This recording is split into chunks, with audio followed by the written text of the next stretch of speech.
to the second day of ILF समन्वय। इस नवंबर की सुबह और ILF समन्वय के दूसरे दिन पर आप सभी का स्वागत है। हमें उम्मीद है कि आपने फॉयर में प्रदर्शित परफॉर्मेंस फोटोग्राफी एग्जीबिशन जरूर देखा होगा। यदि नहीं तो जरूर देखिएगा। At this time, for children between the ages of 8 and 12 at the banquet hall is a storytelling performance by Amirul Haq. Moving to our first session for the day. The beauty of this session is that it has been designed and put together by the young members of the ILF Samanvay team and reflects the festival's effort to encourage more youth participation and be democratic and inclusive. The session is Inside the Exile, an encounter with Tibet in India. Please welcome Tenzin Sundu, a Tibetan poet, writer and activist. Born to a Tibetan refugee family who broke rocks in the road construction work in the Spiti Valley, he studied literature and philosophy from Bombay University and is the author of 4 books of poetry and stories. He publishes his own books, sells them on his own, and is the sole distributor making a living out of his poetry books. He will also be the moderator of this session. Please join me in welcoming him.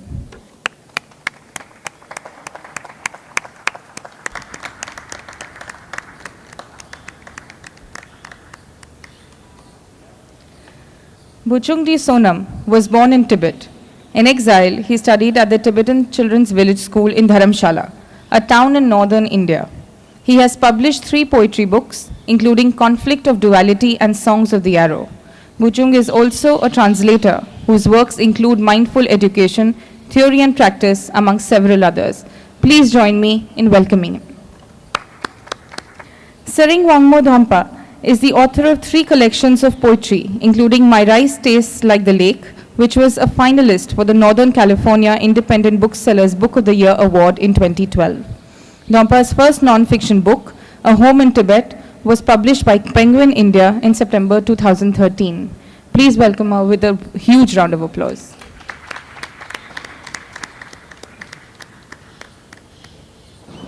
So good morning, Tashdile.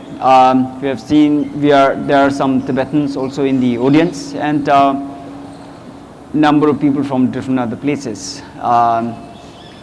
So we are actually not sure whether we are on the inside or on the outside. All of us been in India for a long time. Buchungdi Sonam came from Tibet when he was a child, like number of other Tibetans escaped from Tibet, coming to India to receive the Tibetan education they were not receiving when they were in Tibet. Tsirmomon Dhomba, born and raised in Nepal and studied in India, LSR, former student. And all of us, we write in English. We speak different languages of India. We have traveled all across India. And presently, because of the political situation in Tibet, we belong to Tibet, we cannot go there. So we kind of live between the reality of India and the hope of Tibet tomorrow. Much of our writings actually reflect that kind of a scenario, a limbo life between the reality of today and the hope of tomorrow. Especially in I can speak for myself, some of my own writings actually are more Indian than anything Tibetan. Let me say a little bit about Tibetan writing in English, perhaps as a kind of a background, then I'll request Buchung and Tsereng Wangmo to read some of their poems, and later we'll enter into discussion. The Tibetan writing in English in itself is comparatively new. It's hardly 50 years. There had been Tibetans writing in English earlier and some translations also, but Tibetans particularly writing their own composition on their own, making it their language of composition is a recent trend. And therefore, new budding writers in the Tibetan community today, in the universities and colleges, and among us in the second generation, for us, English is one of our own languages. It's not a borrowed language, it's not a third language. It may be a second language. So we are writing, and we have been writing. There are, for example, one particular example I'd like to make. One of the first batches of Tibetans writing in English were from the people who studied in Delhi University. There were people like K. Thundub, Gyabut Siring, Tenzing Sonam, number of people who studied in Delhi University, and some of them also studied in St. Joseph's College in North Point, Darjeeling. These were the two places where the first crop of Tibetan writers emerged. I have with me, for example, this book of poems published in 1978, Lotus Fields, one of the first collections there.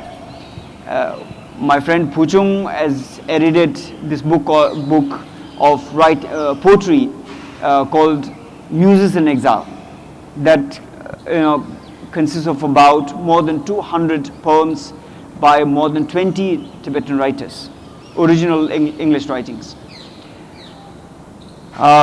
So let me begin with Pujungla, and of course he's going to read, and later we will go into discussion. Pujung Disonam, as I said earlier, came from Tibet as a child, studied in India, and has done 4 books of poems, and also anthologies that he had done, and he's also a translator. He is a bilingual. He does both in Tibetan and in English. So Pujungla, would you like to start? Good morning.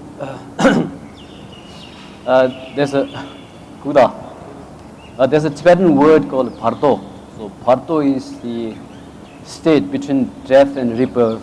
This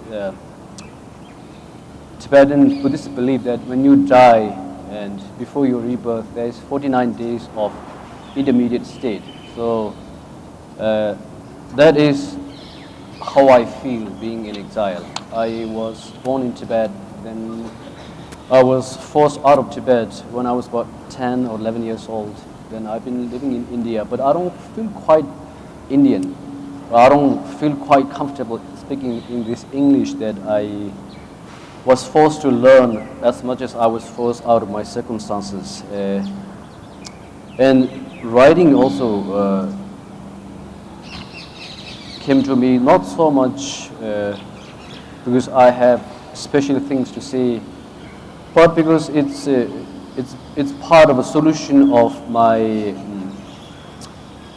individual suffering and also collective suffering of Tibetan as a nation. So, and I also have to tell you that my study of English language ended at high school, that is class 12. I did not study English as a language after class 12. So I have no idea about the technique or theories or all those things. So most of what I write is based on my own experience as a Tibetan refugee. And the first poem that I'm going to read came to me about 5 years ago. I was traveling from Chondara, that's a small Tibetan settlement, and then to Dharamsala one early morning. It was in the local bus service. And I was sitting there, and then one Indian woman with a little baby sat beside me, and then the baby peed, and then a little later the baby pooped, and then smell kind of occupied the entire bus. And then after a couple of stops, she got down, and then Indian old man got onto the bus, and he was probably, by the way he was dressed, probably he attended a marriage ceremony which went the entire night. He was smelling of alcohol, and just to avoid the smell, I was looking towards the window, outside the window, and then into the early morning blue sky, and then I had this image of a celestial being coming towards me. I knew this was a woman, but I couldn't make her face out. So then, as the image was coming closer to me, I dozed off. And when I woke up, something happened. So this whole thing was was based on just that image. This is called Yun Ripin's daughter. And then I saw Laden coming from afar, a golden scepter in her hand. Thunder flashed, sky blackened. Fog entered my mind. Fear shook my heart. Tears stung my eyes. For a moment I thought she was going to strike me into fragmentation. My useless self splattered in 10 directions. I pinched myself. I punched myself. I kicked myself. I was looking for a runaway exit. The Great Wall of China stood behind me. I was locked, shocked. There was nothing I could do. In desperation, I faced her. She was still coming towards me, now holding a bouquet of white roses. Seeing me, she raised her hands, and the roses disappeared. Petals swirled in the sky. Thorns rained down. Thud, thud, thud. Heavy, heavy. I gaped my mouth. My heart pounded on a chopping board. The sun shone in the sky. Light streamed in my head. I wanted to jump, shout, cry, pounce. Ozilla, illusion, delusion, hallucination. I banged my head on the wall, focused my eyes straight forward, and saw Laden now dashing towards me, locks of hair waving in the wind, her boots pounding the dry earth, puffs of dust flying in the air. She was a wild yak in the Himalayas, blood raging in her veins in the Gelung River. I stared into the sky and prayed to a million gods and goddesses that I knew. Genesi Keno, Jambeyang Keno, Jizindroma Keno, Pandilhamu Keno, Gumbuludu Keno, Arya Deva Keno.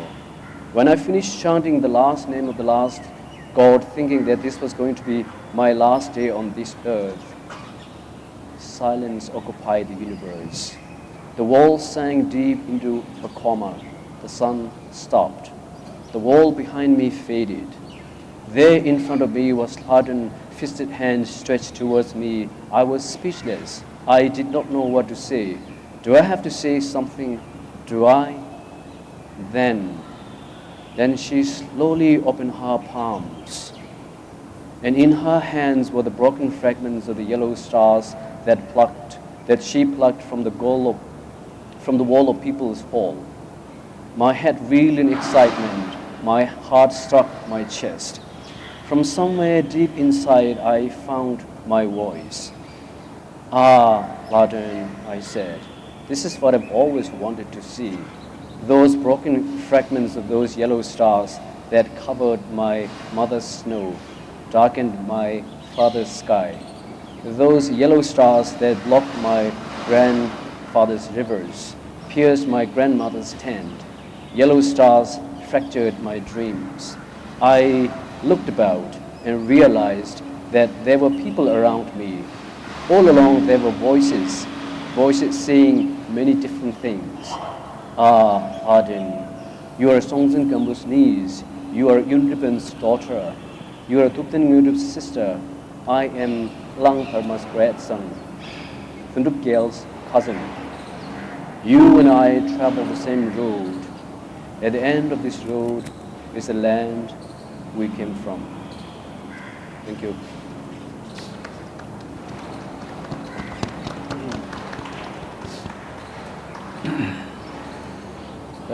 Inspiration can come from many different things. To me, it often comes from things that I witnessed around me, or books that I read, or people that I talk to. And this next one that I'm going to read. As I was saying, inspiration comes to me from many different things. Sometimes from people that I talk to, sometimes from books that I read. The poem that I'm going to read came out of a book by Pankaj Mishra. He's a good friend of ours, and his book, From the Ruins of Empire, ends in a very foreboding, rather dark note with the assumption that if leaders of countries like India, Brazil, or China continue to sell this dream that everyone living in these countries, that is billions of people, could have the same standard of living as people living in the West, such as Norway or in other Scandinavian countries, then things will not go well for this planet, because you can't. About 1/5 of this humanity cannot consume the same level of things that someone in the West does. So, out of his reading his book came this poem. This is called "Losing Ourselves."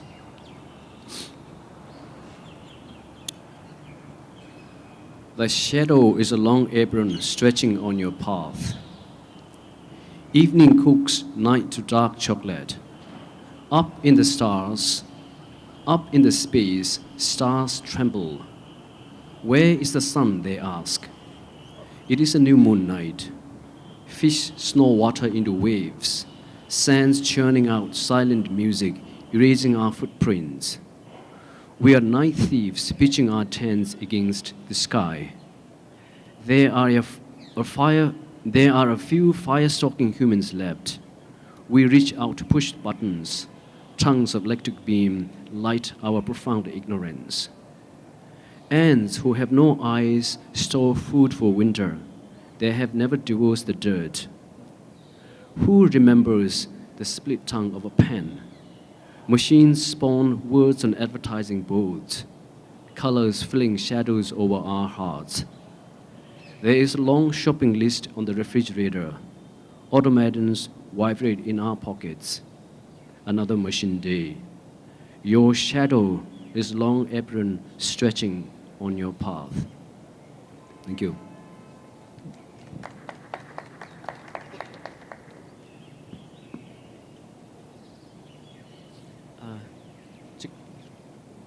I'll read one more and then I'll stop. This is called I. It's a question of, as Sundri was talking earlier, for a refugee, especially born outside of Tibet, there's fundamental conflict in their identity as who they are. So, although I was born in Tibet and I know exactly the village I was born, but because I lived in India for such a long time, sometimes you begin to realize whether who you are really what you claim to be, or whether you are actually what other people identify you as. So this is called I. Who am I? Riverbank, mud house, my mother's eyes, my father's throat. Garden of willows, pigeons pregnant. Dust that flecks the altar, invading sacred spaces. Here in the plains, there is no yakdang, just empty water bottles. No barley fields, only smoking cars. Yellow stars look down on my mother's sky. Barley has turned into wheat. Cabbages still fields from the round radish. My grandfather's summer bag is flat. Who am I? A book? A pen? Talking about snows of the land, thinking of the land of snow. Words deny me the smell of my mother's milk, sheep droppings, haystack. Fats of my heart have left, barren void, yellow dreams, numb thought. The milkman has come knocking, 560 rupees for this month. Half circle, full triangle, new moon. I have lived in too many rented rooms. What I need is a home, a shoe rack fixed to a wall. Who am I? A hair of a dog stuck on barbed wire, a parcel of dried chura, packed, sealed, stamped, shipped. A nomad tent pitched low like impermanence hanging on the plateau. Dead soil, dread day, flat peaks, smoke dot, hoof spot, musket shot. Some liberations come from green chilies, white fire, white wool, pine needles, doormat. I am Kisa's war horse, living on Milareva's nettle broth, playing with the words that mean and do not mean. Thank you.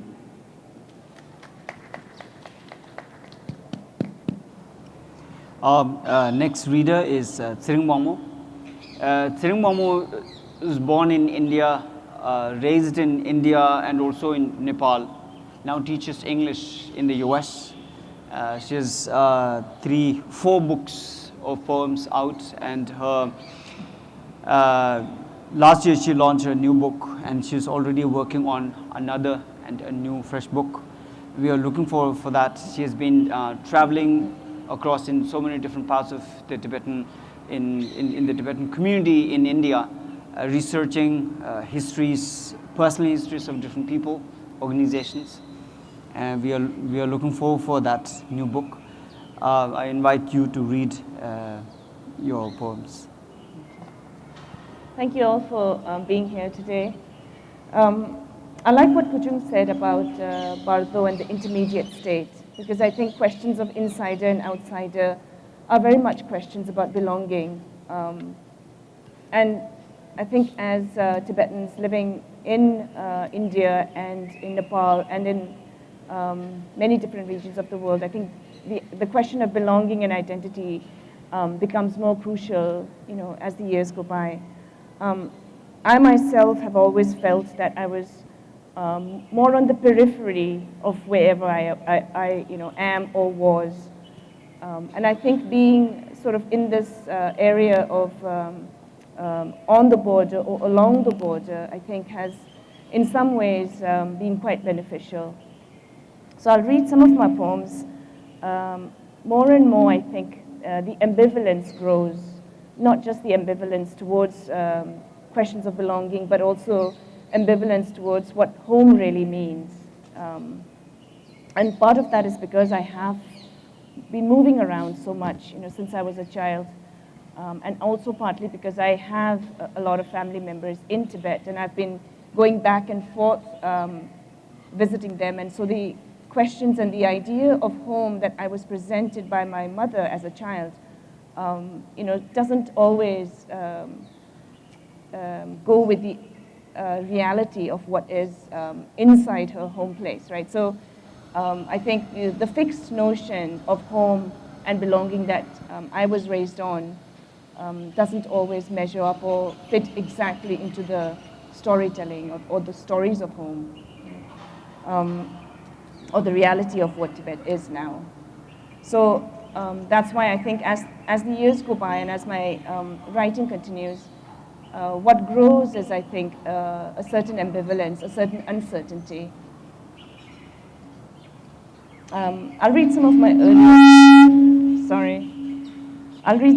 earlier poems and then move to some more recent poems. This is from my first book. In the event of change,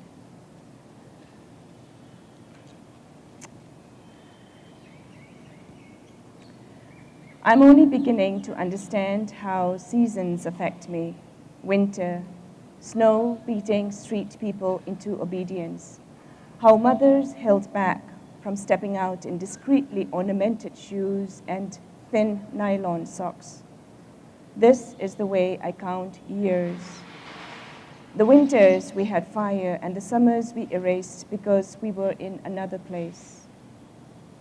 I'm told I was 5 in 1971, even though my birth certificate states I was born in 1969. The elders count on their fingers. They have done it for a long time. It was winter, but not the kind of winter they were born into. They were wearing hand-knitted woolen sweaters. I was wearing a jacket that children born to refugees wear. When I'm with them, I cannot say I remember. I say, as I am told, I remember. It is not the accuracy of the story that concerns us, but who gets to tell it.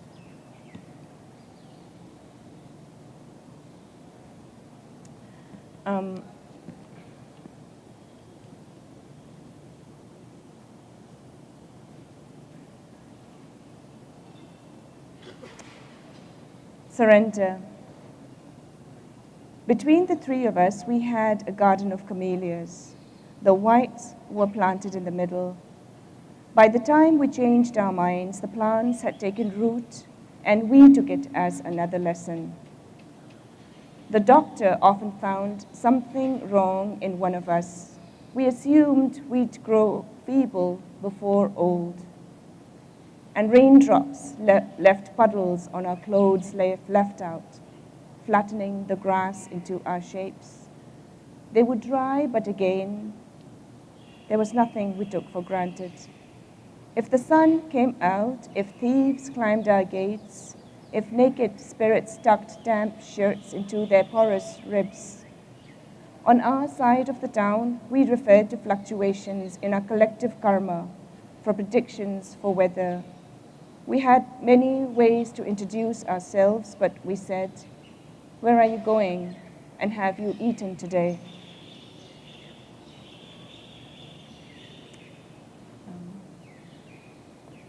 Autonomy of the mind. In my family, decisions are made by the lama who dreams into fate. The gardener who is rotten way is not as lucrative as the gardener whose garden grows tomatoes, but we're living through a conjecture. Wiser to say sorry within the alternatives of a moment and read the display of toes as assent. Men are men because we know. The men in my family hope to return to a country they left in their youth. They say home and point away from the cement rooms they have built. At home, they say, the grass was tall, the milk was sweet. At home, there was no need for sugar.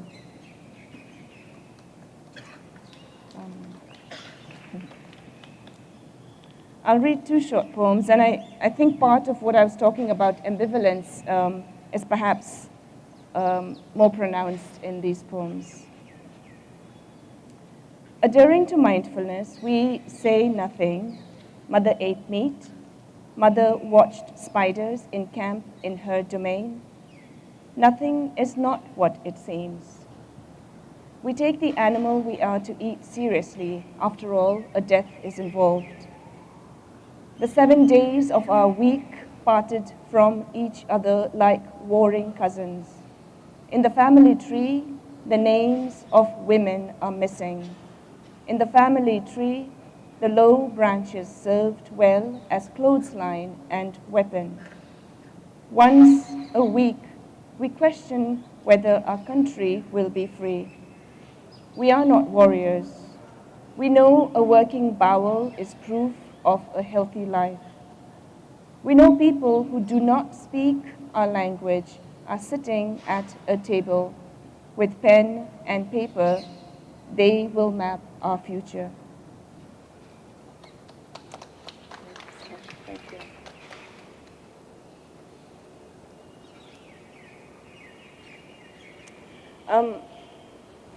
I tend not to write, poems that are too personal. Even as I use the personal pronoun, generally I feel like I have a distance, in the work. But this, I think, is, it feels very personal to me, and I think part of the attempt of writing it was to really look closely at what home and country really mean, to some extent, as much as we can know at any given moment. I contracted my mother's dream while I was stealing from her to form a heart and limbs I thought were for myself. They are hers. They do what she wants and keep eyes trained to mountains where snow lions sleep on peaks. I'm cursed with a heartache that will not leave even as she has. My country, if you were a feather, I'd know what to do with you. If you were a pebble, I would build a fortress or put you in a child's slingshot. But I cannot pick you up as you are. I cannot put my arms around you. I am alone, and desire for you is half of me. I do not want to think of you. There is nothing I can do for you. Your tears spill in every direction. Your limbs are loaded on trains. Your children grow fewer and speak in silence. So what is the point of this love? Tell me, how do you stand it? Once your mountains went to war and retreated. Enough. Gather your peaks and fight for me. I am weary of hope. Thank you.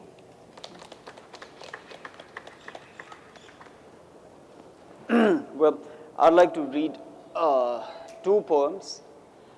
Well, before that, some of you may be generally aware of Tibet or the existence of Tibetans in India and His Holiness the Dalai Lama living in India.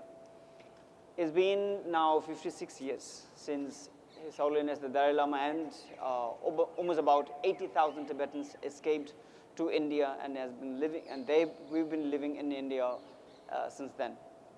Today, almost about 100,000, 1 lakh Tibetans live in India, in different pockets of India, and now it's a good season selling sweaters in different parts of India. In most towns and cities, on the roadside, squatting on the roadside, people sell sweaters, and that's one of the main sources of income for Tibetans.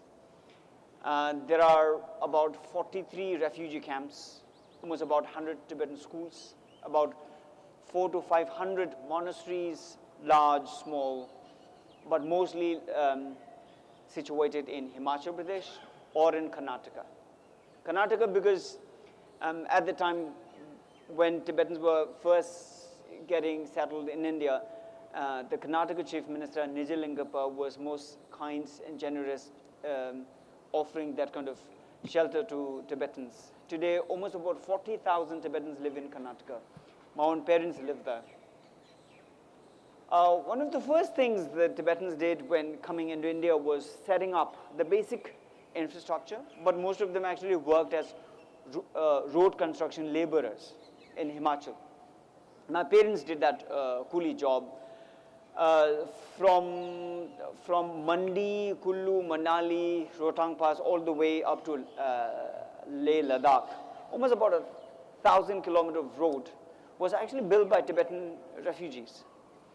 And towards the end of that road construction phase, I was born on a roadside in a tent. And that's from where I come from. I studied in a Tibetan refugee school in Himachal, and at the moment I live there. But I have my own interesting story of my English. You know, when we first learned English in a Tibetan refugee school, there are these songs that we learned from nowhere. We started to sing, and we thought it was English song. We were singing, Ingle a she jang sing pom mo tibi tibi tap tap ayu shoda. So we actually don't know what these words are, but we eventually ended up saying, you are the morning. So you are the morning was properly English there, but I don't know what gibberish we were saying, but we were actually enjoying English singing. And later when we were in the Tibetan refugee school, and as usual, when we learn language, a new language, we actually pick up what is called the dirty word first. So this word, F-U-C-K, came to us in a very different form. It wasn't F-U-C-K, it was F-O-K. Mm-hmm. So as a kid, when we were going to the refugee school, you know, we used to write on toilet walls, school walls, saying Tashi, mostly name of a boy, Dolma, name of a girl, Tashi F-O-K Dolma, somewhere. Class 3A, Dolma F-O-K, class 7, something, something. So I'm now writing in my poem, incomplete yet now. So I'm writing, before folk was a word, F-O-K. Before folk was a word, I knew it had to do something with my bimbi. Now, those of you who are Tibetan, you will actually understand bimbi. Bimbi is the baby's language for penis. Before folk was a word, I knew it had to do something with my bimbi. So it's an incomplete poem, but I'm still in the process of building it up. As I was saying right in the beginning, exile is, I'm so very excited by the whole idea of exile, living in an exile, and I actually think that I'm the exile king because I enjoy living in this. There is this usual stereotypical idea of refugee being painful and suffering and sickly. But I didn't see this in the Tibetan community.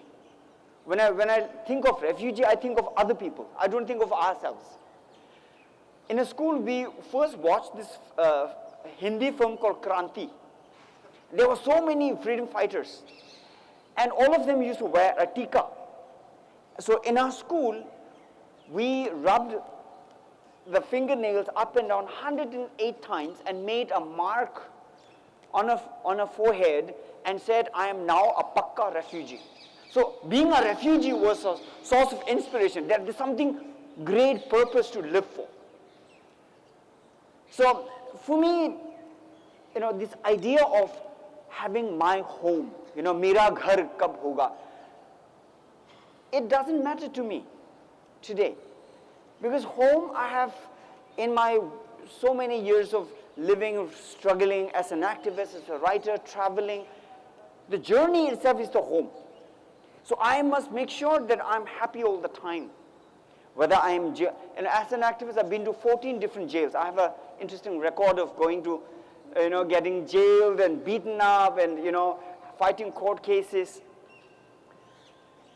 So I write about these. I write about the journey, where I'm going, what I'm doing, exciting things that I'm thinking of doing. So I'll read you this poem called When It Rains in Dharamshala. This was written in Dharamshala, and some of you have come to Dharamshala. My friend Jerry is there, who's come to Dharamshala, and they may be, my friend Neeraj also here.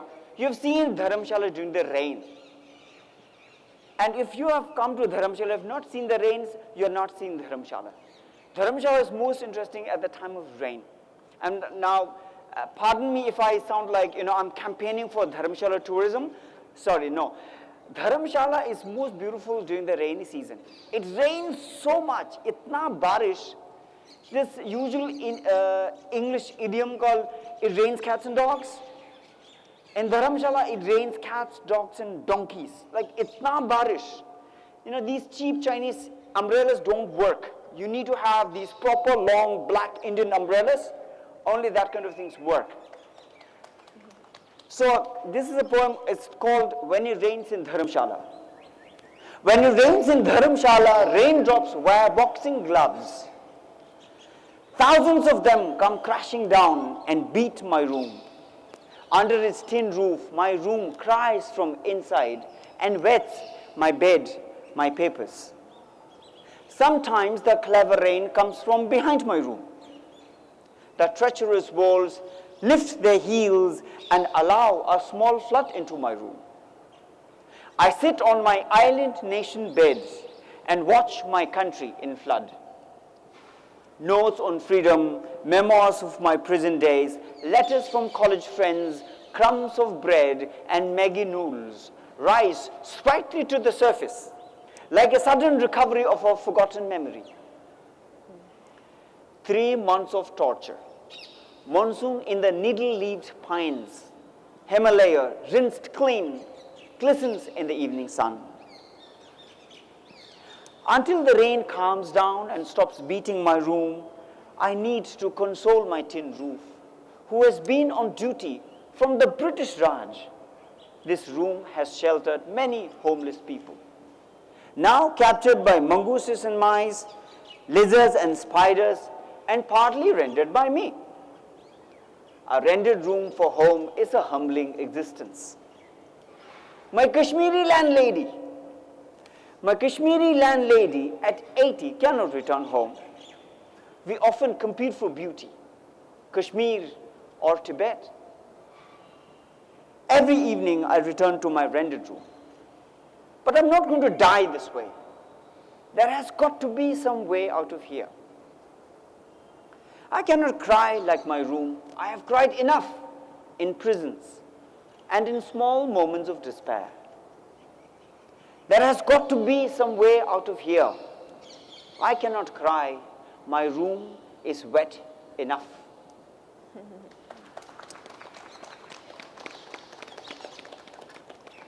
The second poem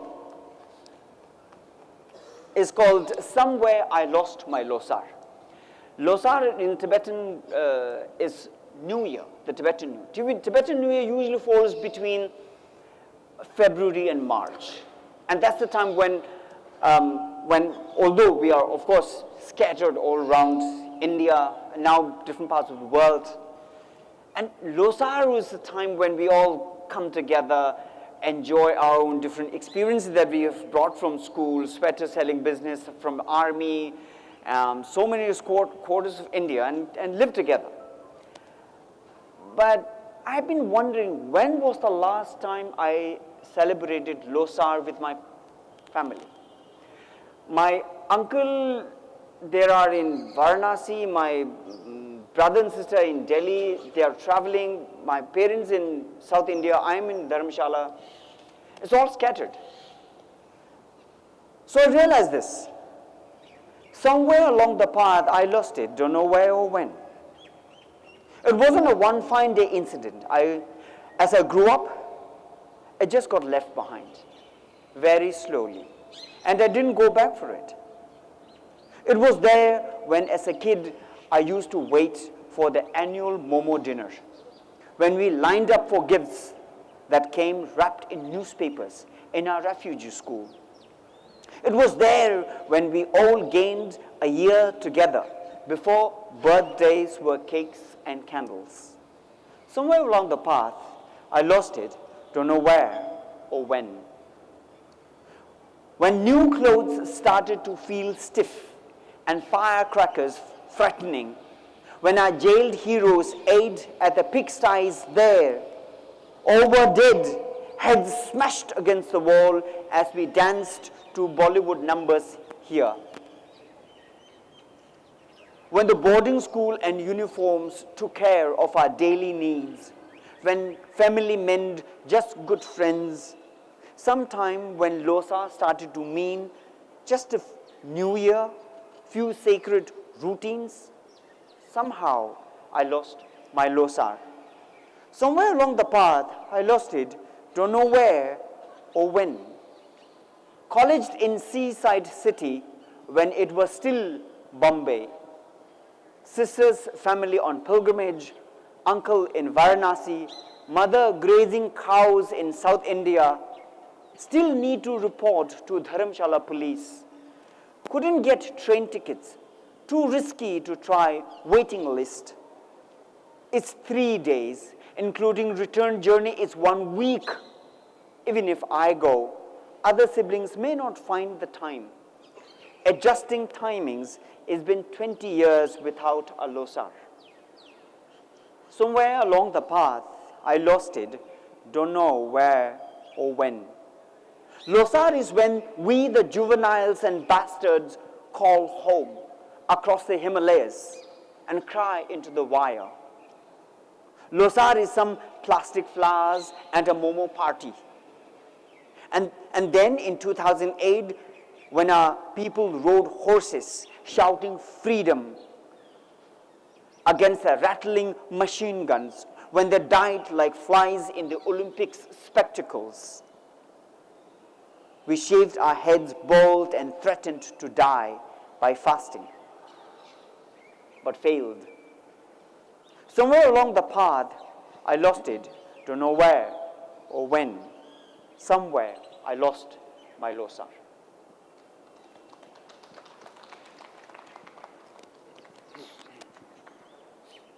So, in conclusion, for me, my parents who came from Tibet, they have the memory of Tibet. They live in nostalgia. They are old today, and they are increasingly losing hope that they may not be able to return home. They live in nostalgia. I have no nostalgia of Tibet because I had never lived there. I live on the borrowed memories of Tibet, and when I go out and speak to Indian friends and to anybody else, I talk to them about Tibet, about which my parents, my grandparents told us. We are the second generation growing up in India. Now the third generation Tibetans are already writing English. in schools and already in college. This is where we are today. This is where the exile writing is. With this, I'd like to conclude our reading. I welcome questions, comments, remarks we can discuss. You may ask any question to particularly any of us, or if you would like to make a remark where we can respond to. It's open. And there are Tibetans here, you may ask your questions in Tibetan also, or Hindi, or Tamil. I speak Tamil, so in case. I would like to put my first question to Pujungla. You mentioned about the book called Pankaj Mishra's From the Ruins of the Empire, right? And coincidentally, I'm just happening to read that, and I'm in the middle of reading that book. And the book inspired you to, write this poem called "Losing Yourself." But while me reading this book, I had a different interpretation. And the way the book began, it says how the Asian countries, they rose, after Japanese won the war of 1904 with Russia. And then after that, there is a whole lot of replication taking place across the Asian countries, India, in Middle East, that, there's a sudden inbuilt confidence overcoming that, we Asians cannot be dominated forever. My question, that struck me, like, why didn't that kind of thought come into the Tibetan peoples, during that time, Even they were, Tibet were also under the process. I think it was in during that period that, British and for the first time annexed Tibet, and Dalai Lama had to flee to India. So what do we have to say about that? Were we too lost in that, or? And another question, a very general question to all three. Recently, we happened to meet our Prime Minister Si Kyung, and he mentioned something called imagining Tibet, which is slowly fading away, or it's becoming difficult generation after generation. Two of the writers, like you have been born and brought up in Tibet. But whereas in the coming generations, now you can say the third generations, they don't have that kind of relation. So how do you continue this kind of literature, should I say, or this kind of a culture of, nostalgia, like, is there a challenge that's coming, or is it fading, or what kind of trend is it having in the current scenario or generation? Thank you. Hello.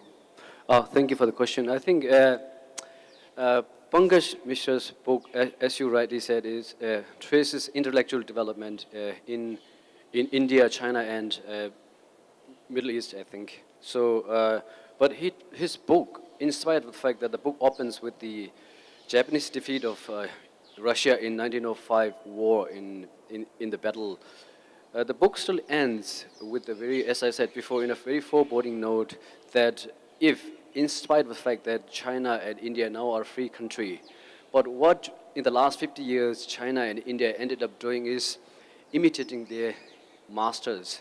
We have, if you look at China and India both, we have economic system which is not really suitable for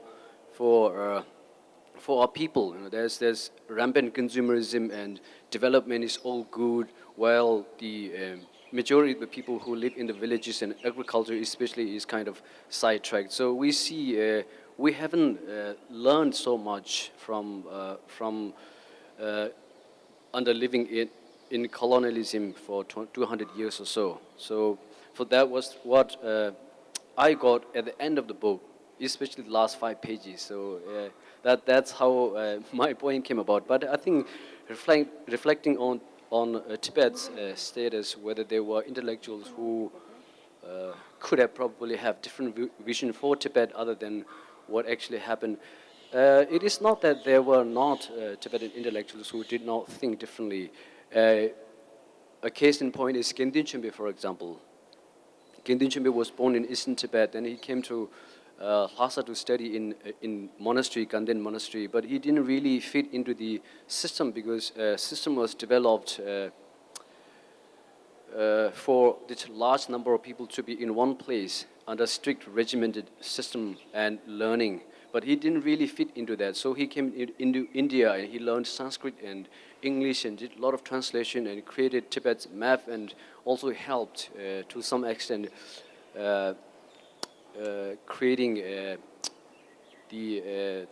this underground communist kind of organization in Kalimpong. So I think, but what happened to Gendin Chembe when he went back to Tibet with all his knowledge of outside of India under British, and then of all things that he learned, thinking that he will make changes inside Tibet, he was imprisoned. He died. So I think, but how did this happen to Gendin Chembe, who was one of the foremost 20th century Tibetan intellectual? I think if you look at Tibetan history, starting from the 7th century, then it's very clear. When Buddhism was introduced to Tibet in the 7th century, by mid-8th century, Chisong Dezen made Buddhism a state religion. So what happened was people who were living in different pockets of Tibet, they were all made uniform. Tibetan language became a national language, and then along with that came Buddhist thought. So people who had different way of living, way of looking at things, they all become uniform. And in a way, maybe it's good because it gave Tibetan a collective sense of identity, that Buddhist culture and stuff. But on the other hand, it suppressed a lot of things. And Gendin Chembe's persecution, I think, as far as I know, happened because his ideas did not go well with establishment. And that establishment overwhelmingly came from Buddhist side of the Tibetan society, not from secular part. So I think that might have something to do with our failure of producing intellectuals who could have a different vision for Tibet, I think. I'll maybe try and respond to the second question you had. I'll only respond maybe just to one part, which is that I think in exile, for a long, long time, I think we've assumed that we are the people who are the caretakers, of our culture, of our identity, or that we are the ones who are preserving Tibetan culture and Tibetan identity. And I think it's sort of maybe time for us to realize that Tibetans inside Tibet, the majority of Tibetans, are living inside Tibet, and they have a very vibrant sense of who they are, right? Who and what Tibet is. So I don't see it as sort of a fading identity or fading culture, right? In that sense, I think that perhaps it's our turn to look towards them, maybe to have them have a larger voice. I don't know if that really addresses your question, or maybe I wasn't paying attention too closely. I'll say just a few words on the second question, and then we'll take your question. I think there has been a lot of negative feelings towards new generation of Tibetans coming up from older generation, and especially people who are in leadership position. I think it again has to do with their vision for Tibet, not so much taking into consideration what the new generation wants. So I think, and then there is overwhelming sweeping statements such as Tibet had glorious cultural heritage and then history, as if present does not exist. So when you say Tibet had glorious history and culture, and then it sounds like as if there's nothing now happening now. But of course, a lot is happening. As Sring was saying, 97% of Tibetans live inside Tibet, and in spite of all the Chinese persecution and crackdown and restriction, about 400 to 500 books are being published from inside Tibet.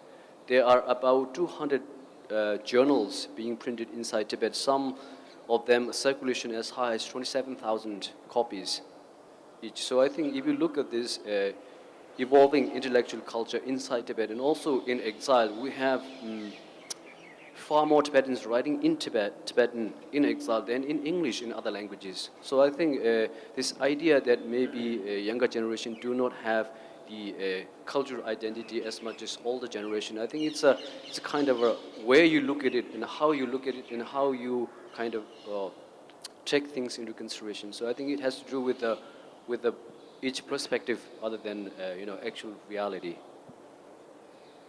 Okay, let that be the last question. Yeah, yeah. Take the mic from there. Yeah, yeah. Last question. You have a question? Yeah. Maybe we'll take both together. So I basically wanted to say that I loved your writings and everything, but since, in this day and age, there are a lot of international organizations, there's UN, there's a lot of those international organizations to protect people's human rights. And still Tibet is, invaded by China, and there's infliction on your human rights, and it's not protected. So where does my question precisely is, where does language play a role in this? How are your writings influencing people? Think it's how will it play a role achieving? We'll take the second question together. My answer has to do with the language itself. Okay. Since you write in Tibetan as well as English, so English. Why do you write it in English? And if you write it in English, who's your audience? Is it the Tibetans? Is it the exile community at large? Is it the Indian community? Is it the world at large? Who are you writing for? And when you do that, what do you put down and what do you not put down in your poetry or in any form of writing or novels, whatever you write? You want to respond? Hello. Yeah, I'll answer your question first. I think my choice of writing in English happened only when I went to Indian University. When I was in school, I only wrote only in Tibetan, and then all of a sudden I was sent to this Indian university with thousands of other people, where there were only 6 Tibetans, and all of a sudden I realized that if I were to tell my story to a larger audience, and that I need to change my language, and if I were to choose a language, then English is the natural choice because that's a language widely spoken. So I think it has to do with the audience, and so yeah, because my whole idea is to tell the story of Tibet in a more personal way. So I think that's how it happened. I think for me, I don't really think of an audience in the specific way that I'm writing for this person, I'm writing for that person. I think the whole notion of telling a story, which I think, poetry as well as most writing is that it has many lives, right? And so I live in the hope that it has many lives. It will find its audience. It's not just today, right? Writing is something that's also for the future. And I think that same sort of attitude goes towards the first question too. Right? That notion has to be kept alive.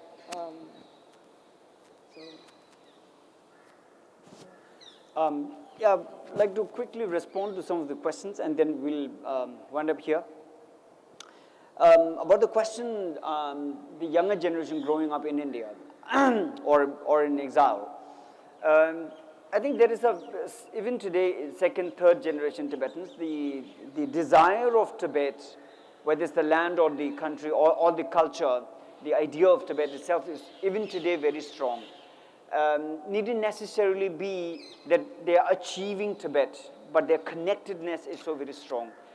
They may be Tibetans who are now American citizen or European citizen, but their emotional relationship is even today very, very strong. And so therefore, and that strength, I think, is mostly because there is a cultural ties there, a root to the homeland.